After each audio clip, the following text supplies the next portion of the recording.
Supreme Court making some big decisions today that could have wide-reaching impacts. We've got a closer look this noon. One person is dead and another has serious injuries after a shooting at an East Side home. What police are saying about the moments leading up to the gunfire still ahead. Live from KSAT 12, the news at noon starts right now. Today, for the first time ever, a black woman sworn into the U.S. Supreme Court. Ketanji Brown Jackson's swearing-in ceremony coincides with the start of retirement for outgoing Justice Stephen Breyer. She's the court's 104th Associate Justice.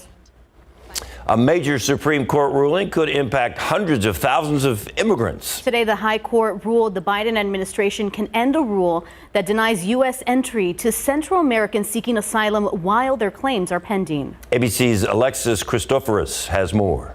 In a 5-4 opinion, the High Court gave the White House the green light to end the controversial Remain in Mexico immigration policy that originated under the Trump administration. Conservative Justice Kavanaugh joining with the liberal judges in the deciding vote. The court says federal law does not require the administration to send migrants it doesn't detain back to Mexico to await U.S. hearings on their asylum claims. The Supreme Court also saying the way the White House moved to end the policy last year did not violate the Administrative Procedures Act. The ruling comes a day after 4 men were charged in a migrant smuggling incident that took the lives of 53 people who were trapped in the sweltering heat of a tractor-trailer in Texas. The suspected truck driver, 45-year-old Homero Zamorano, could face the death penalty if convicted. Texas Governor Greg Abbott laying blame for the truck incident squarely on White House border policies. It is the deadliest migrant smuggling incident on U.S. soil, and it's on President Biden's watch. Department of Homeland Security Secretary Alejandro Mayorkas attempted to cancel the Remain in Mexico policy last summer, leading Texas and Missouri to sue the administration. The states argued that canceling the policy would force states to use their own resources on processing immigrants, and a court ordered the protocols reinstated.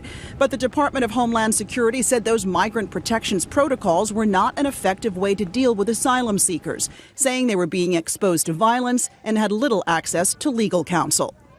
Since Biden took office, roughly 180,000 migrants have been arrested at the border, less than the 40,000 per month during the latter part of the Trump administration. In New York, Alexis Christoforous, ABC News. And the Supreme Court also delivered a major ruling on the environment and environmental regulation. The decision limits the Environmental Protection Agency's ability to regulate carbon emissions from existing power plants. We'll have more on that ruling coming up in the next half hour. Now the latest in that migrant tragedy here in San Antonio. One of the suspects taken into custody, 45-year-old Homero Zamorano, is expected to make an appearance in federal court today. 2 other suspects will be in court tomorrow. This comes after a 4th person was taken into custody, 28-year-old Christian Martinez, facing charges. According to court documents, Martinez was found in Palestine, Texas. That's near Tyler. Investigators say Zamorano and Martinez were talking about the alleged smuggling event on a cell phone. A search warrant for that cell phone led authorities to Martinez. It's not clear when Martinez will be in court. And tonight, a citywide memorial mass will be held for the migrants found abandoned inside that tractor trailer. The service will be held at San Fernando Cathedral.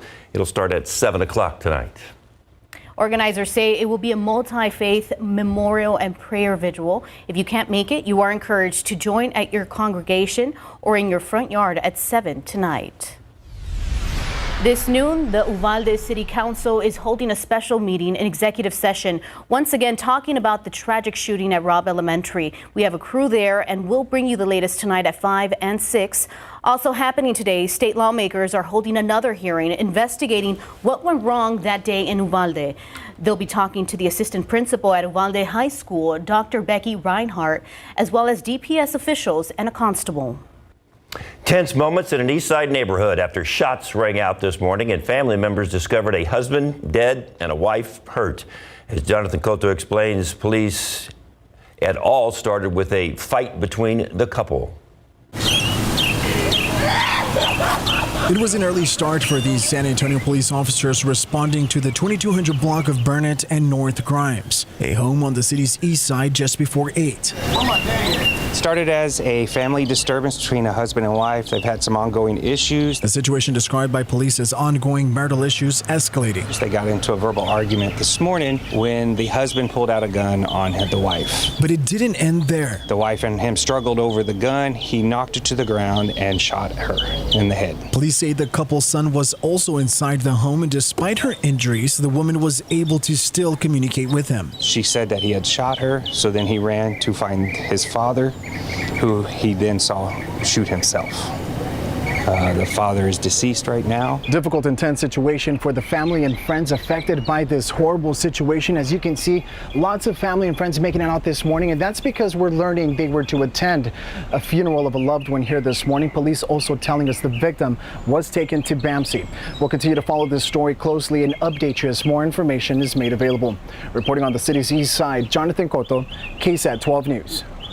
And we have new details this noon on a deadly shooting investigation on the north side. Police say that the victim was a 17-year-old. According to San Antonio police, they found him with multiple gunshot wounds in the 200 block of Rex Street around 10 last night.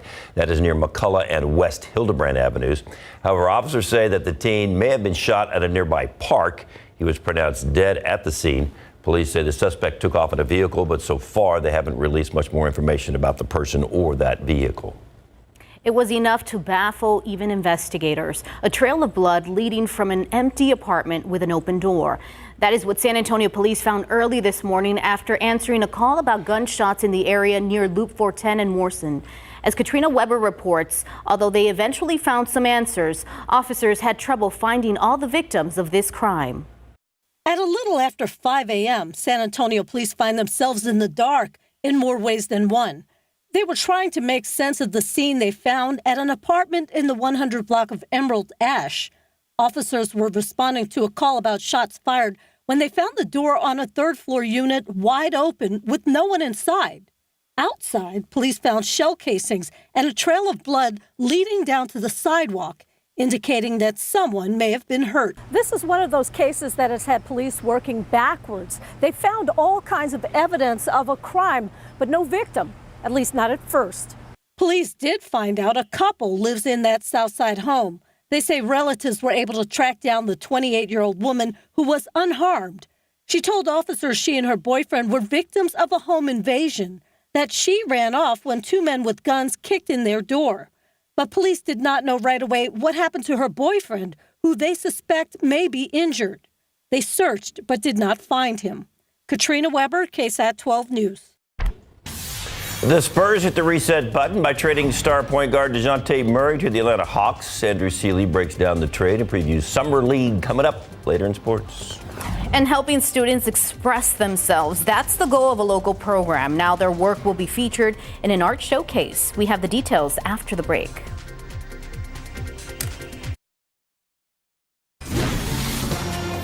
A local art showcase has allowed students to freely express themselves and has created new opportunities for them. The arts nonprofit SAFC is hosting its annual senior thesis showcase, and the local artist shares how the program helped her. This show talks about ourselves and how we express ourselves. It's an art showcase filled with photography, paintings, installations, and it's all done by local students. This piece is talking about colorism. Elena Fernandez is one of the students in the SAFC program, which allows students to express themselves through art. So these women of color, brown and black women, don't fit into these beauty standards, so they're cutting the flowers from the stems in retaliation and a sort of revenge to fight back against the standard. Her artwork will be on display at the nonprofit's facility along South Brazos Street starting Friday night. The showcase is called Unraveled. SAFC got me way more comfortable in expressing myself. A majority of the students who participate in this program don't have art classes accessible to them, so this program allows them to express themselves and learn along the way. I've learned many different mediums. I've worked with wood, I've worked with yarn. Elena will be attending the University of Chicago on a 4-year scholarship and thanks SAFC for helping her become a leader and for the opportunities. It's important to create a safe community and allow others to express themselves and to know it's okay to express themselves as well. And it's just an incredible program, and You have to go and check it out. It's really cool. As we check out some clouds out there, hopefully that'll keep some temperatures down, but then again, maybe not. Now we're already up in the low 90s and still closer to the normal high temperature than we should be, and we're still going to be heating up for the rest of the day. As far as the aquifer is concerned, it did go up another half a foot. It went up a foot yesterday. Now, of course, as I keep saying is check with your local municipalities as far as any watering restrictions in your neighborhood. And the allergens, mold really went up after even yesterday's reading almost double that, 64.90. And pigweed is on the low side. So finishing up the month of June, good riddance to this hot month. What's July going to be like? What's the 4th going to be like? Details coming up in just a couple of minutes.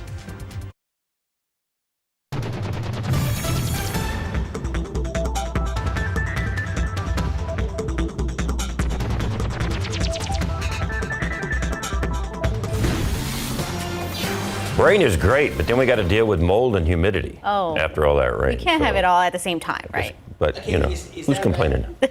Is that what? Is it easier to take the humidity when it's, a lot of it's due to the moisture in the ground after we had some rain and haven't had rain in forever? But we're going to have humidity anyway, so you might as well have moisture in the ground. Exactly. So kind of an okay situation. I'll take it in that, not just, the typical summer humidity out there. So, yeah, we do have some. And as far as rain, maybe another couple of showers here or there as time rolls on. But what we're going to be seeing right now, though, is we've got a couple of clouds that are showing up on the visible satellite as of right now, and even a few more than we had earlier this morning. So the thing is, as these kind of get going a little bit, there is still the chance for a couple of more showers, couple of thunderstorms. Notice the big flow coming in here from the south off to the east of us. That's kind of being pushed ahead out of the system that's down there in the Gulf of Mexico. Going to show you that in a second. So we're going to be up into the mid 90s, bumped up temperatures just another degree. There's still going to be, I think, enough humidity to where we're not going to be skyrocketing with temperatures because that drier air heats up a lot more easily than moist air does.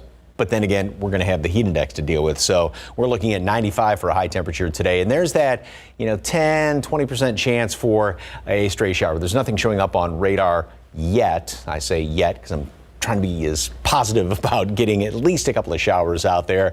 And then we are going to be dropping down into the low 90s and 80s. And anything that does pop up, if there's any leftovers there, that may be, again, kind of wishful thinking later on in the evening. Most everything is going to be dying down once the sun starts to go down. So here's what the computer model looks like. And again, this is that rapid update model, which even going back into last week when we had a couple of those pop-up showers here and there, it was handling it pretty well. So I have a fair amount of confidence in this. And one or two of these are going to be popping up here and there. Again, not much. The other way to say this is most of us aren't going to be getting any rain today, and unfortunately, but a couple leftovers later on into tonight. Then we go into tomorrow and just about the same situation. We're going to be seeing just one or two of these showers popping up here or there.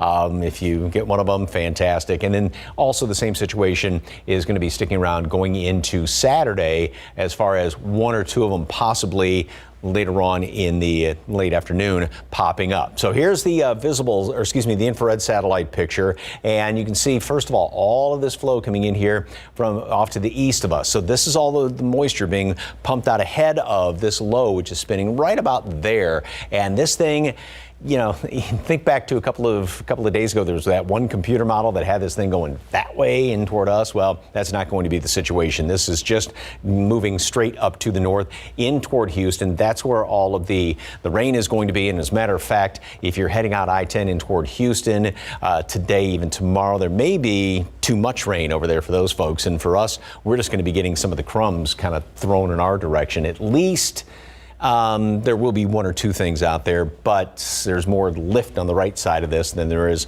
on the left side of it. So that's the reason for it. So that may actually, before technically the low makes land, it may develop into something as far as a tropical system. But it doesn't really matter. It'll just be a rain producer for them. And then also down here, right off the northern coast of South America. The Hurricane Center is looking at it. It's a pretty good chance that this is going to become a tropical storm. It's almost got sustained winds strong enough to be a tropical storm. It would be Tropical Storm Bonnie, but then that is going to be moving right now just straight to the west, so that won't have any impact on our weather either. So pretty much all we're going to be getting out of all this is, make a long story short, is a couple of stray showers here and there today, tomorrow, maybe on Saturday. Then, well, we'll talk about that in a second. 95 degrees, a shower or a couple of storms popping up later on this afternoon. And then tomorrow, basically the same situation. We're going to be up in the mid-90s and that 20% chance for a few showers.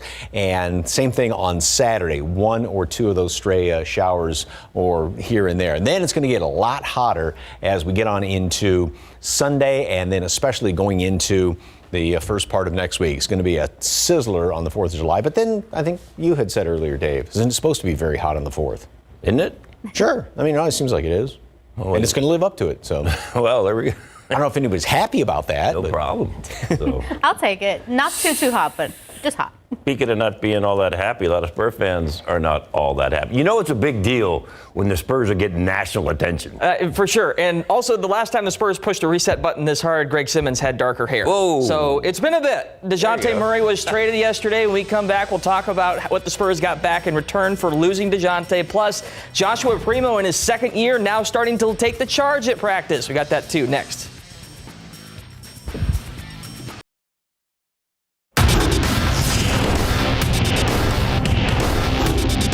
I'm a basketball player. They're basketball players. They know that. It doesn't matter the age. You just go out there and compete.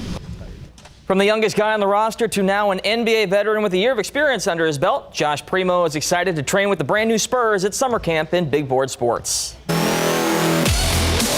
Of course, the Spurs and their fans are still adjusting to the reality that star point guard DeJounte Murray will no longer play in San Antonio. Murray was traded to the Atlanta Hawks for a smorgasbord of first-round draft picks and forward Danilo Gallinari. Murray was drafted by the Spurs 29th overall in the 2016 NBA draft and developed into a dynamic two-way player that made his first All-Star team just this last year. Many had pegged Murray to be the centerpiece of a young Spurs core, but San Antonio clearly felt his trade value will never be higher than it is right now at just 25 years old. 2 years from now, Murray will be in line for a max deal worth $40 million a season. Here's a look at the trade. The Spurs get a first-round draft pick in 2023, one in 2025, and one in 2027. They also get a first-round swap in 2026, and forward Danilo Gallinari, who will play for now his 6th NBA team. The Hawks, of course, get DeJounte. Here's what DJ had to say on Twitter. San Antonio, I love you forever. Thank you, Spurs and the whole city, for believing in me and embracing me from day one. I want to write a whole book, but it's not easy. We are family, and it's always going to be bigger than basketball. So now, without their de facto leader on the court, San Antonio heads into summer camp with an eye on getting these young draft picks ready to play. There's already been a setback, however. 9th overall pick Jeremy Sohan out of Baylor entered the NBA's health and safety protocols after testing positive for COVID-19. Jeremy has said he feels fine, but the fact remains he'll miss all of summer camp before joining the Spurs in Las Vegas for summer league play. In the meantime, the Young Guns will look to draft and develop alongside second-year guard Josh Primo, who had a breakout rookie campaign. How does Primo feel beginning his second year of summer camp? I'm sure I felt like these guys last year. Last year was like, I feel like it was a little bit quicker. I think we had like 2 practices and we were just out to Utah, but I feel like this is going to help the guys this week of training camp. I feel like it's going to get the guys ready, a little bit more comfortable.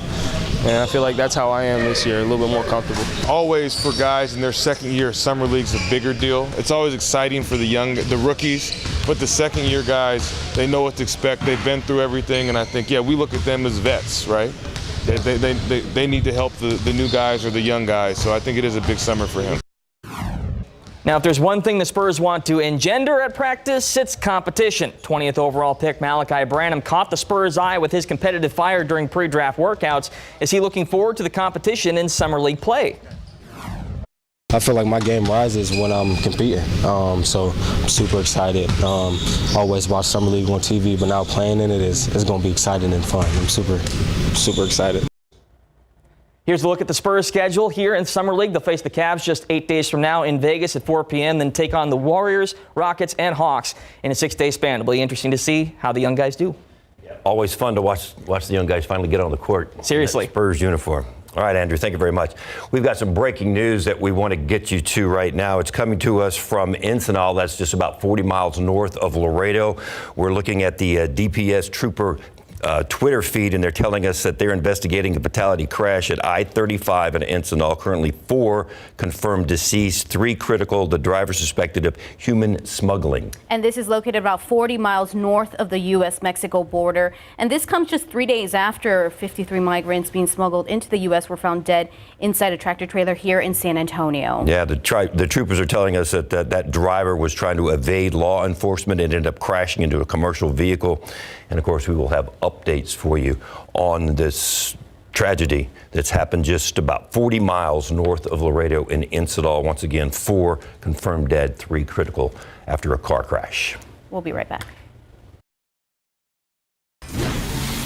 Welcome back. In a 6-3 decision, the Supreme Court's conservative majority decided to curb the Environmental Protection Agency's ability to regulate carbon emissions from existing power plants. And the ruling comes as the Biden administration had been pushing for businesses to adopt cleaner energy. ABC's M. Nguyen has more from Washington.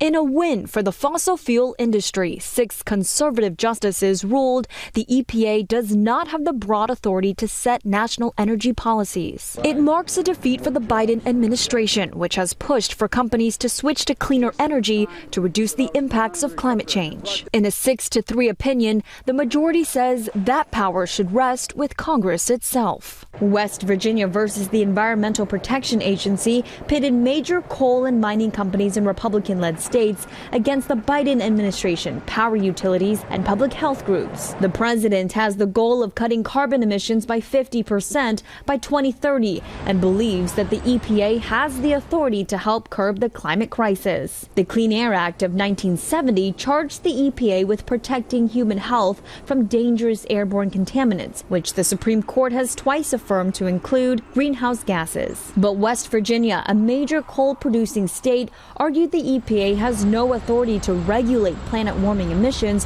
from the power sector. Instead, they argued that authority should only reside in Congress. The U.S. power sector is the nation's second largest source of greenhouse gas emissions. The Biden administration had wanted the case dismissed, in large part because there's no federal regulation for power plants on the books right now. Oddly, some power companies sided with the EPA. An industry trade group said that stripping the EPA of its authority could open power companies up to constant litigation. M. Nguyen, ABC News, Washington.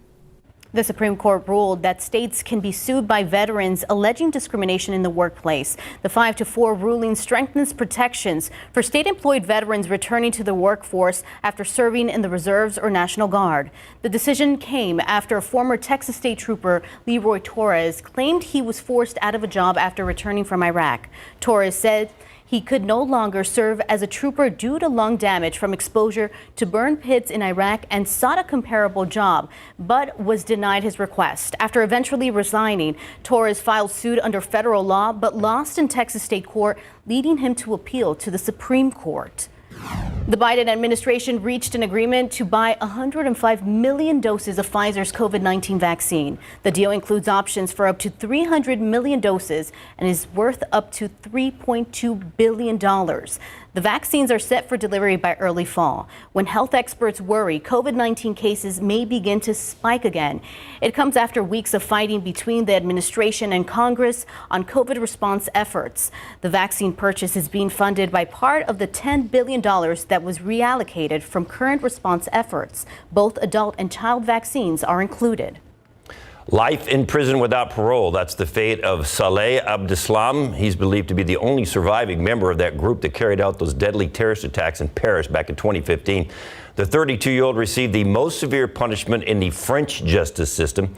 It has only been handed down 4 times since it was first established back in 1994.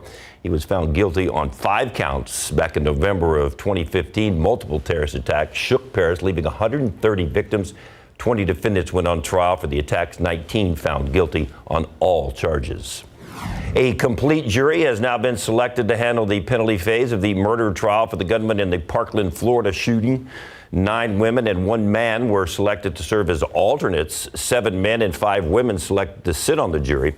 Juries will decide the sentence for Nicholas Cruz for the 2018 mass shooting at Marjorie Stoneman Douglas High School.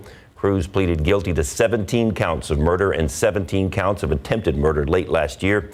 He will either be sentenced to execution or to serve life in prison without the possibility of parole. Opening statements in the penalty phase are slated to begin next month.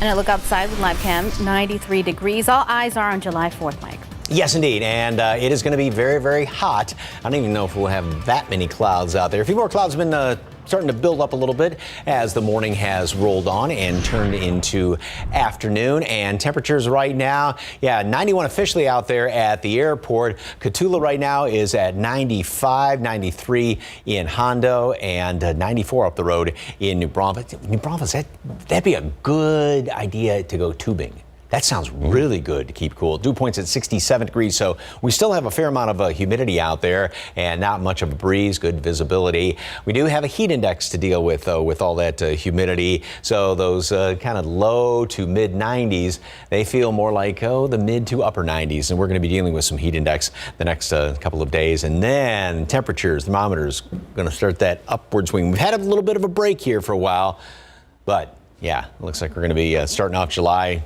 almost like we spent most of June. Details coming up.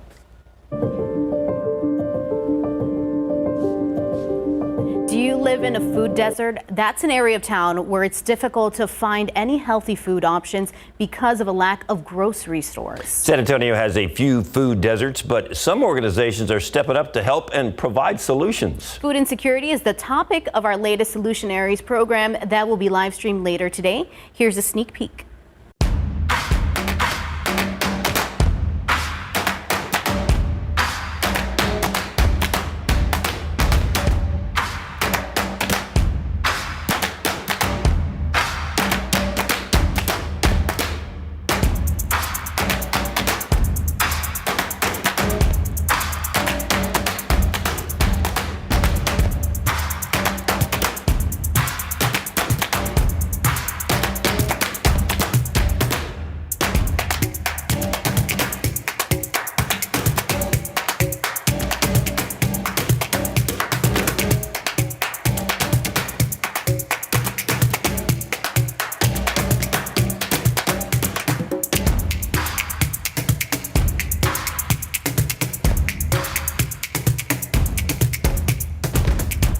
Be sure to subscribe to our Solutionaries channel. We're just getting started.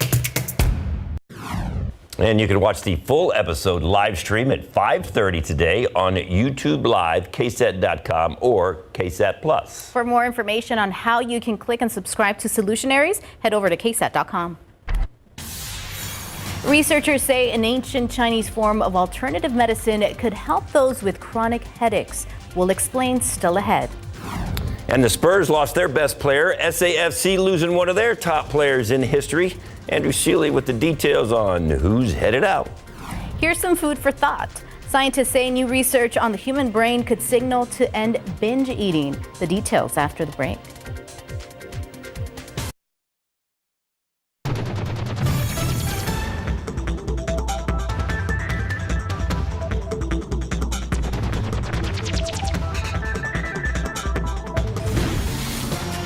The U.S. government wants Google and Apple to remove TikTok from their app stores. Federal Communications Commission member Brendan Carr sent a letter to those company CEOs asking them to do so. He cited a BuzzFeed report that accuses TikTok parent company ByteDance of accessing user data.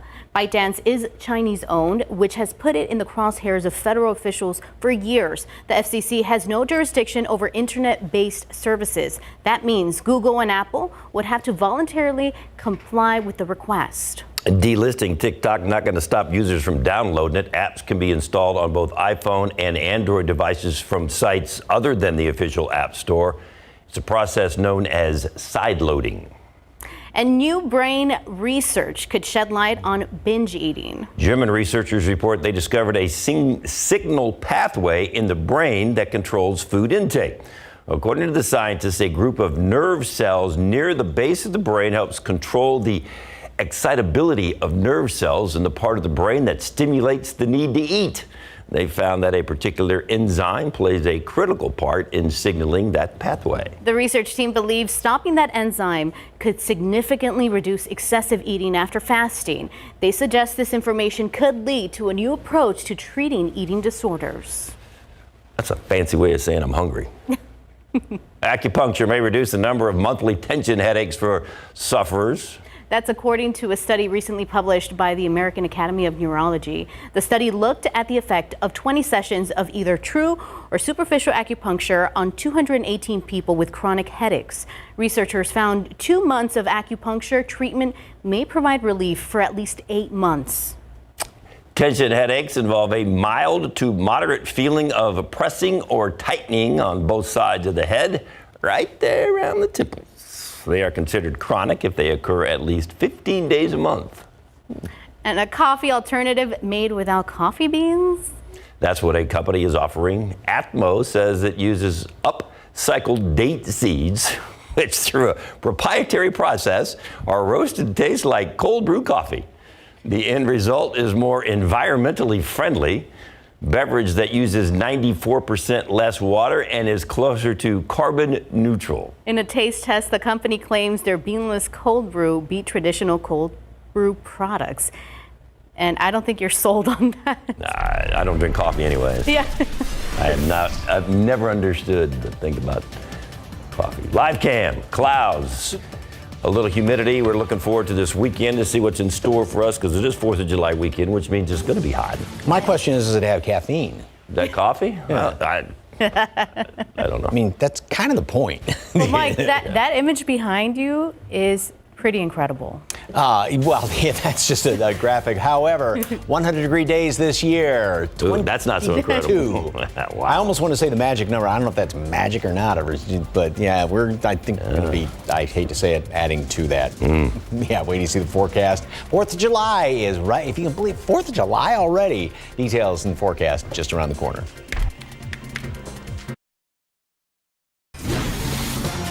Just talk about how many days. We're already at 22, but the longest stretch of 100 days happened in 2009. 11? Not the longest. Oh. Not the, okay, the most number of. The most number of. When did the longest stretch happen? We went like a whole month with one time, didn't we? We were getting close to it there for a while. But we were. That was a couple of weeks ago because we got about 10, 12 days in a row, something like that. Yeah. So, you try and put those little facts out of your mind. You just don't want to think about it all that much. So, what's the difference between 99 and 100 anyway?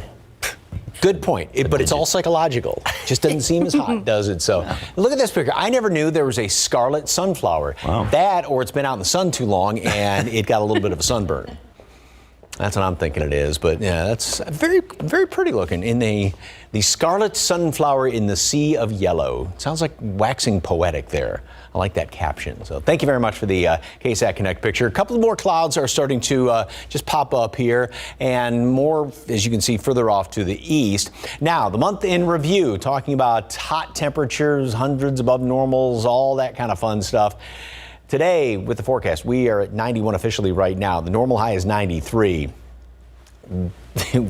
Being pretty much bet on the fact we're going to be above 93 today. And so the only day, 2 days ago, that we had a below normal high temperature in the entire month of June. Of course, there were a whole bunch of records there. About 17 days were at triple-digit temperatures. And, of course, the hottest was on the 12th at 105 degrees, 5.5 degrees at last count above the average high temperature for the month of June. 8 degrees above where we were at this time yesterday as far as the dew points, the measure of moisture in the atmosphere, which means a lot more humid out there right now, and that's what's adding to the heat index. So the 91 feels like, well, it's up in the mid to upper 90s in most areas right now. We're going to make it up to 95 later on today. There's that 20% chance for one or two of those showers, maybe a thunderstorm to pop up here or there.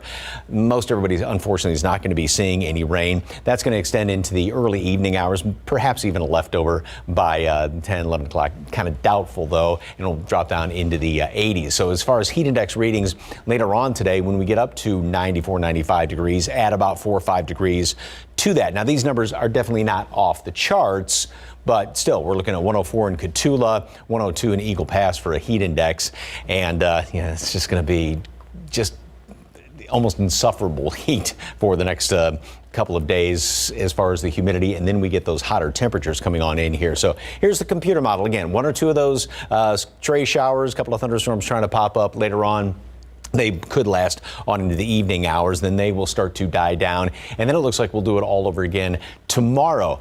More clouds off to the east of us, and that's with the that system coming in here out of the Gulf of Mexico. That's pushing a whole bunch of moisture up in that direction. They're going to be getting way too much rain. If this thing would only just kind of move, I don't know, 20, 30, 40 miles westward, we'd get more rain out of it, but that unfortunately is not going to be the case. So just 1 or 2 stray ones today, tomorrow, Saturday, and then that's it as far as rain in the foreseeable future. Shower or a stray storm here or there. 95 for a high temperature today, so 2 degrees above normal. And then we go into the next few days, and as you can see, same thing tomorrow, Saturday. A shower here or there, and then we are going to have temperatures that are going to be getting up to 98 on Sunday, and for the 4th of July, 100 degrees. So we will continue to rack up the triple digits going into next week. And look at that, after Saturday, no mention of rain in that forecast. I feel like a lot of people are going to be by the pool or the beach. Yeah, and lots of shade and lots of water. Yes, thanks, Mike. Kind of odd for one of the greatest players in franchise history to call it quits in the middle of the season, but I guess there's a pretty good reason. There is a good reason. He's not only he's the only player on the franchise that's been that long since 2016 when it came up, but also he was injured at the tail end of last year, so it's kind of been in the works for a bit. He hasn't had a chance to see the field yet, but this weekend's match will be his last. When we come back, we'll hear from Matt Cardone on a stellar career. Plus, got more on the Deshaun Watson update next.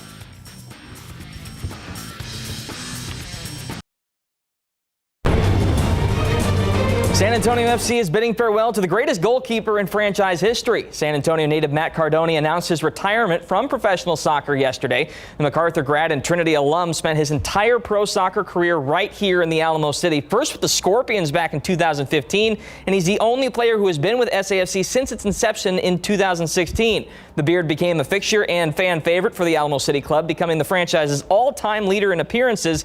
And as he heads up north to study law now at SMU, he'll never forget his experiences on the pitch here in San Antonio. A huge honor and a privilege. I'm very grateful to the club for having me on for so many years and sticking by me through tough moments and injuries and seeing me have success with the club. It's been great. All the guys we've had in here, all my teammates, front office and coaching staff. We really do have a great culture here. A high performance culture, but also one that cares about the individuals in the organization. So I couldn't have asked to be part of a better organization. Meantime, San Antonio FC is coming off a huge come-from-behind home victory over FC Tulsa on Tuesday that kept them atop the Western Conference standings. After trailing 1-0 at the break, Ignacio Bailonia scored the equalizer in the 55th minute, and Samuel Adeniran put home the game winner just 70 seconds later in the 2-1 win. Just the kind of resilience we've become accustomed to from SAFC this season.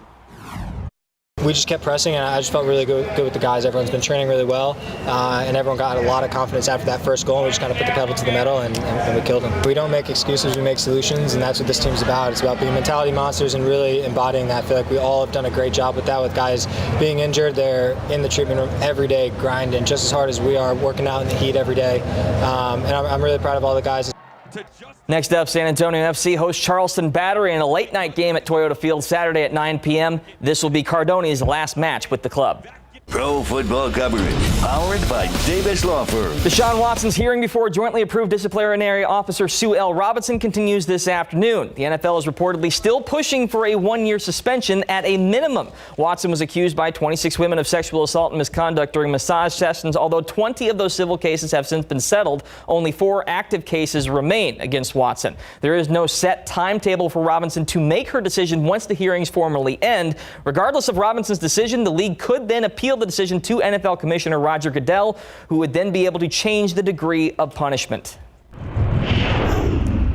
The Houston Astros are still a machine. After a tough loss to the Yankees on Sunday, Houston completed a 4-game home-and-home series sweep of the National League leading Mets with a 2-0 victory yesterday. Justin Verlander struck out 6 batters and gave only 2 hits in an 8 innings of shutout ball, and Jason Castro delivered the go-ahead 2-run homer in the top of the 9th. Next up, one last battle against the Yanks tonight at 6:10 p.m. We also get news today that Brett Brown is coming back to the Spurs. Yeah. Longtime assistant coach. He will be assistant once again on the Spurs bench. Welcome home, Brett. Yeah. Yeah, they need changes there. They keep losing players and assistant coaches.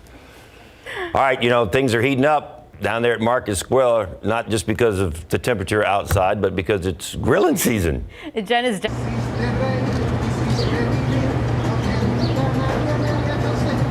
That's right. Yes, Tiffany, David, Mike, I know you're back there too. We are all about grilling today. I have John Dunlap with Ace Hardware joining me because you're going to help us figure out how to pick the perfect grill, right? Right, What do we have cooking here on the Traeger? We got some steaks in here. Woo. Oh my gosh. They're beautifully seasoned. For this one, I used a veteran-owned company that we sell called Grill Your Ass Off. Can you say that on TV? You just I did. think so. Okay. Okay, so that's what these are. They're going to be fantastic. Mike, you're going to love them. But if you want something different, you may try a coffee rub. We have a couple different variations, but coffee, you could even take used coffee grounds and put them on and spread them on your meat, and it's fantastic. Brings out the flavor. The more you put, a little more coffee taste. It's fantastic. Love And you it. mentioned coffee, though, more for the beef, right? You wouldn't recommend it for the chicken or the salmon? Yeah, definitely not fish. Yeah. I mean, maybe you could experiment on chicken, but probably not. Beef is the best. All right, John's going to share more if you're looking for the perfect grill, what you need to know, because we've got a bunch of them here. Also, Disney's The Little Mermaid is here. I'm so excited. We have Ariel on set. She will be performing live for us, and we'll tell you about their shows at the Woodlawn Theater. Also, if you're looking to cool off, the Rollercade is the perfect spot. It goes way back, right? If you'd like to go have some family fun, they've got some deals on certain days. And Las Palapas, you want some good Mexican food? They have some deals that are starting tomorrow, plus a huge giveaway. All that and more coming up. And Mike will be here too, eventually.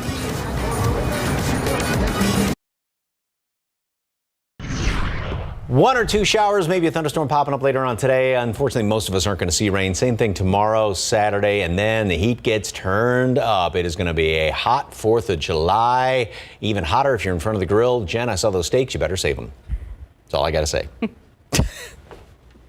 Yeah, I was going to say, Mike saw the steak, like he's gone. He's out the door. He's like, man, those steaks look good. He'll get there in just a second, Jen. Hold on. SA Live starts right now. Today on SA Live, it's a party on wheels inside the neon-lit roller rink dating back to the 50s. Cool off this summer with a fun water activity at San Marcos Springs. We take a ride on a glass-bottom boat. Plus, Summer Grilling 101, the differences in grills that you need to look out for. Celebrate San Antonio. Coming to you live from historic Market Square. This is SA Live.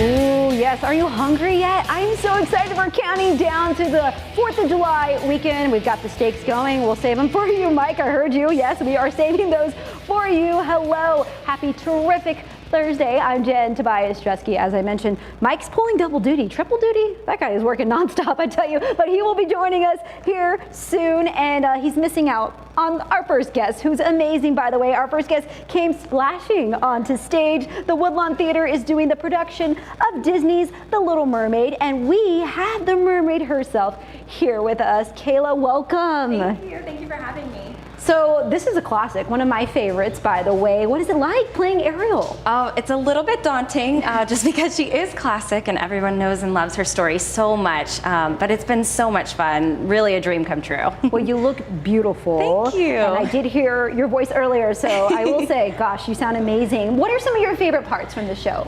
Some of my favorite parts, there's so many, but I think if I had to pick, I would say the Mercisters are definitely up there. They're just so funny, and I just love that they get so much stage time compared to the movie. And I also, one of my favorite numbers of all time has got to be her voice, which is sung by Prince Eric, or Nick, in the cast. And he just really has an amazing voice and brings that song to life. And people still have time to catch the show. How much longer are you guys going to be performing? Well, we have 2 more weekends of shows, so this weekend or next. All right, and you're teaming up with the nonprofit Eva's Heroes too, right? Yes, that's correct. It's an amazing organization, and the Woodlawn right now for this production is accepting donations on their behalf for their camping trip. For more information, you can go to their website. Perfect. And also a giveaway, a 4-pack, family 4-pack, and people can find that how? On the social media. So if you're not following Woodlawn Theater, make sure that you do, because they're going to be posting information on that really soon. Got it. So what is some of the reaction? You're about to do a performance here in a little bit, but I'm sure you see those kids just light up, right, in the audience. Tell me about that feeling. Precious. Oh my goodness, it is really precious to see their faces. And at the end of the show, when once we've done our bows and everything, I get to catch a few little waves to the ones in the front, and they're just so precious. And even getting messages afterward, people finding me online or something and just saying how much their little one is reenacting the scene, and just how it made an impact. It's so fulfilling. Did you ever think you'd be playing Ariel? No, I honestly didn't. So it's really something that I've just been really grateful. The team at the Woodlawn has been so amazing and welcoming. It's my first show there with them, and so I've just been really honored to be able to join this amazingly talented team to bring this story to life. Well, it makes all the difference when you have that support system, right? It does. It really does. Well, I'm excited. You're about to perform. What are you going to sing for us? Today I'm going to be performing Part of Your World, the classic. Yes. So. All right. I'm excited. Again, Disney's The Little Mermaid runs now through July 10th at the Woodlawn Theater. You can get tickets at woodlawntheater.org or head to our website to find the link.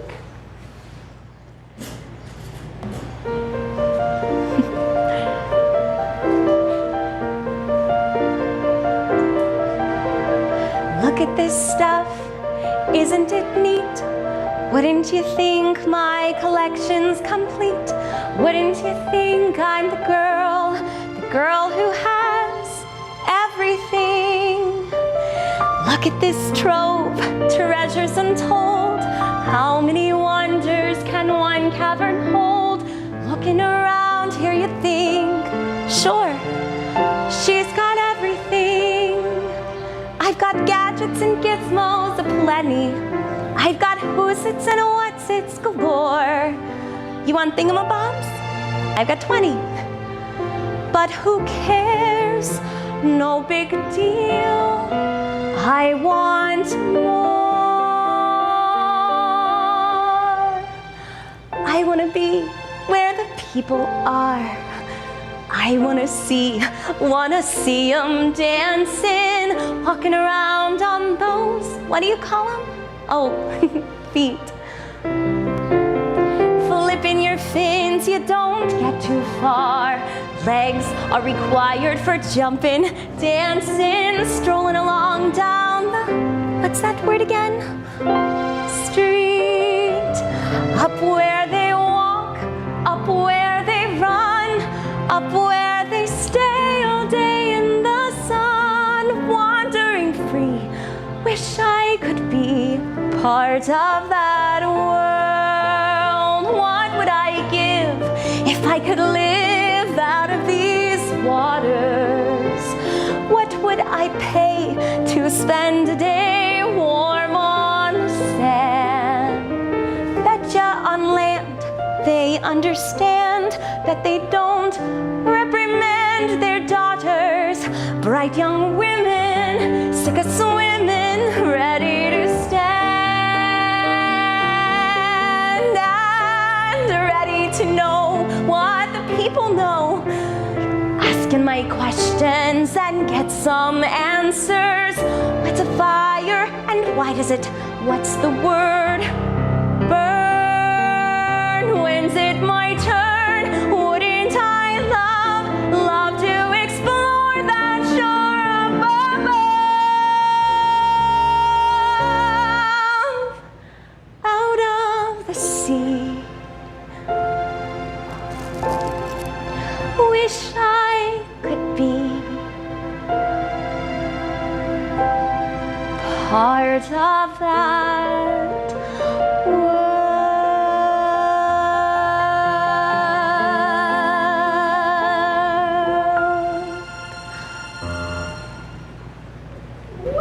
have goosebumps. We have an audience out here watching. For more information on Disney's The Little Mermaid at Woodlawn Theater, head to SALive.com, click the As Seen on SA Live tab, where we have provided a link, or you could scan the QR code on your screen. Well, we got our entertainment, right? A great performance. Now time to talk food.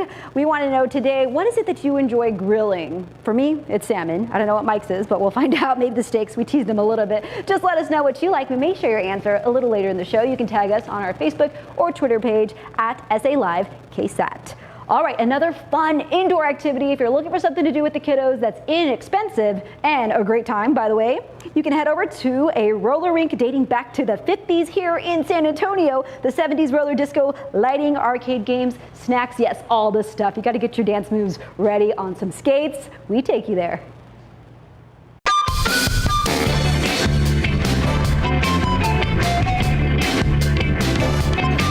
A fun place that's air conditioned to take the kids this summer. We have just the place, the Rollercade. Lots of history here. I have Vincent joining me now to tell me more, and I'm slowly moving.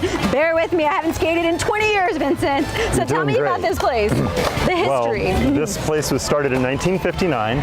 It's been serving San Antonio for 61 years.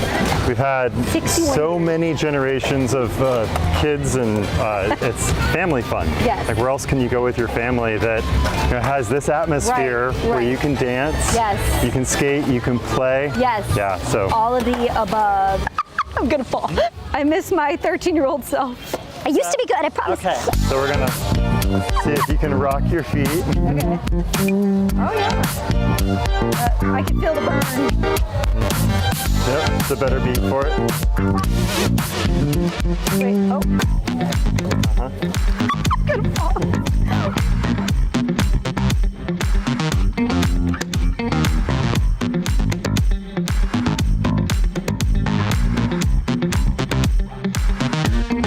So this place must mean a lot to your family then, and then to see all these different generations. Like, we have this team around us practicing, but this is something you can do any age, really, right? That's right.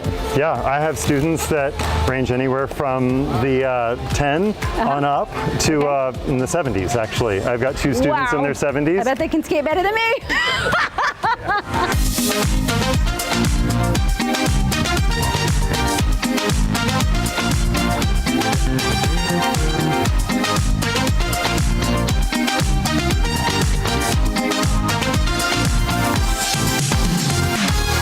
In the 80s, there was a transformation, which then, that's when it got the way it looks now, with the purple and all the colors and the vibrant, the mirrors, all of the, and then it's just been evolving slowly. We keep adding lights, and we've added a few more mirror balls. There used to only be 1 there. Then I went to the 3, and now we've got we just keep adding new things, and that's part of the fun of it. I used to go fast in circles, and a history here too, though, that remains, right, in San Antonio. Absolutely. So, historic place to come, and it is. Maybe, like you said, get a new generation started. That's right. I can do this. So what can people experience here? And they come out, they can just pop in and pay to skate. There's also birthday parties. What else can people do? We have birthday parties. We have private parties. So private parties have been a great way for people to come and have the place to themselves for an hour and 45 minutes. We also have public sessions, and we're open every day except Monday for session. And your hours? Hours, we have a range of hours. Tuesday is our bargain day. That's going to be from 10 a.m. to 10 p.m. And that's $3 admission, $4 skate rental. So you could skate for 12 hours for $7. What? So that's probably one of the best values. From there, we've got our adult night on Wednesday night. That's from 7:30 to 10:30. That's for the grown folks. We come out and we skate, we roll, we dance, and it's a lot of fun. And of course, we're open during the days and Friday and Saturday night. Sunday is our family day, and we're open from 2 to 8. And that's where you come, and if you pay for a child's admission, the parent gets to skate free. So we have a lot of options. A lot of options for a lot of different folks. So much fun there at the Rollercade. Now, Tuesdays are bargain day. You can get in for $4 skate rental, and you get a $4 hot dog and drink combo. Wednesdays, adult night from 7:30 to 10 o'clock. And for more information, head over to SALive.com, click the As Seen on SA Live tab, or scan the QR code on your screen. All right, SA Live continues as we count down to the 4th of July. A lot of us will be grilling, and we've got all you need to know about grills. I have John with Ace Hardware here, and you're already cooking something there. That's right. We got some salmon on the grill. Woo! It's going to be great. Yeah, Mike better hurry, because we might eat all of that. That's right. We're hungry. Plus, we view life under the sea, well, in the Springs. In this case, Fiona checks out glass-bottom boats at San Marcos Springs. Sorry, I paused, but...